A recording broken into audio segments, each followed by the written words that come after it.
being reborn. You are becoming one with the universe, one with our family.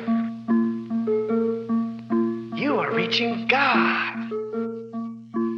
Don't you want devoted followers who leave their families for you, give their money to you, give their bodies to you, give up their lives for you, consider you God, and will kill for you? Don't you want to become a cult leader? Since the death of God, there's been a vacancy open. You could fill that void. Here's how. Structure your cult like an onion with the most benign and helpful features on the outside and the most controlling, kooky, and evil parts at the secret inner core. Use deception. Don't tell them who you really are. Lie, leave out important information, or distort information. Establish front groups. Promise to fulfill their dreams. Offer them something free and get them to feel obliged to give you something in return. You can tell them time is running out and that they must make their decision now or it will be too late. Don't give them time to think. Diminish doubting commiseration by separating your new recruits from each other. Surround them with happy, true believers so when in doubt they will tend to do what everyone around them is doing and believe that is normal. Start with a prolonged period of love bombing. Surround them with unconditional love and attention. Your cult family should act friendly and interested.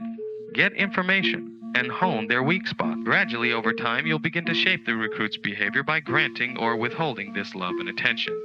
After they've bonded, slowly start making your demands upon them. Control their behavior.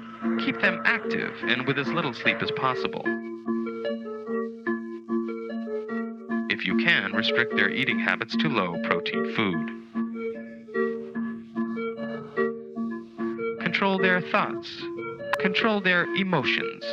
Induce guilt. Control information. Keep them from knowing all the workings of the cult. Block out any information which is critical of the group. Encourage members to spy and report on one another. Separate the recruit from himself by attacking the self and inducing a mental breakdown disguised as a spiritual awakening. When they start to freak out, have side effects, or hallucinate, tell them they are flushing out the bad stuff inside. Make them paranoid about their own bodies or thought processes. Tell them that there is a part of their mind they must eliminate in order to find happiness. Claim authority. It can come from a divine source, bogus scientific research, or special knowledge. Make up stories about yourself to boost your importance, but don't be stupid about it. Start slowly. A good con man takes a little bit of truth and a lot of lies and pulls the wool over the eyes of the ignorant. Induce trance states and self-hypnosis by practicing thought-stopping rituals and repetitive acts like dancing, spinning, singing, over-breathing, and chanting. Practice prolonged hours of meditation. In these trance states, they are more receptive and suggestible. Revert them back to childhood dependence and mindless obedience. Encourage separation from their family.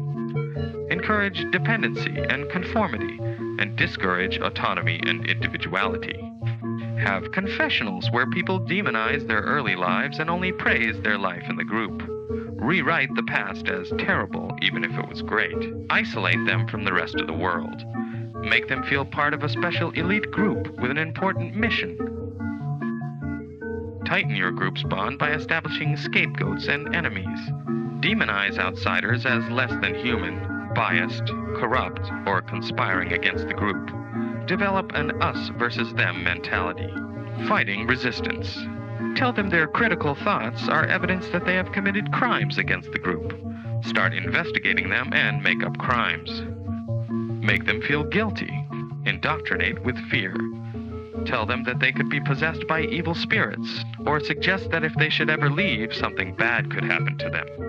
Make it easier for them to die for you by calling their bodies containers that are shed before they evolve into higher life forms. It's that simple. Now, don't you want to become a cult leader? Don't you want devoted followers who leave their families for you, give their money to you, give their bodies to you, give up their lives for you, and will kill for you? Don't you want to become a cult leader?